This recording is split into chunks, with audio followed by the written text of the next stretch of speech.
আসসালামু আলাইকুম দর্শক, আমি ভিডিওতে না এসে আর পারলাম না। আমি বরিশাল থেকে এসেছি আমার বাবাকে নিয়ে, তো ঢাকার উদ্দেশ্যে। তো ঢাকা শহরে মানুষ চিকিৎসার জন্য আসে সুস্থতার জন্য, একটা বিশুদ্ধ পরিবেশের জন্য, যাতে সে এখান থেকে তার যে রোগ আল্লাহ জানি তার সুন্দর মতো বাড়ি পৌঁছইতে রেলে গিয়ে আয়। মূলত আইয়ে যদি রোগ বাজাই যাওয়া লাগে তা হেলমার মধ্যে আয় কিছু বা ভালো মানুষ আইতে পারে। তো আমার সাথে MBBS doctor Mohammad Mehedi Hasan moon আছে।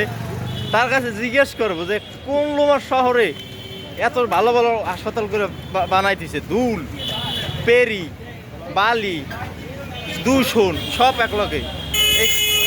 ভাই এইখানে কি উচিত হয়েছে এই হাসপাতালগুলো বানাই না? রুগী কি এত সুস্থ হইবে না মরবে আরো? হাসপাতাল তো এই জায়গায় বানাই, কে এই জায়গা বানাবে? আগে বানাইবে না, এখানে তো সব কিছু রেডি করে রাখছে হ্যাঁ। যে তুমি অসুস্থ হবে না কততে।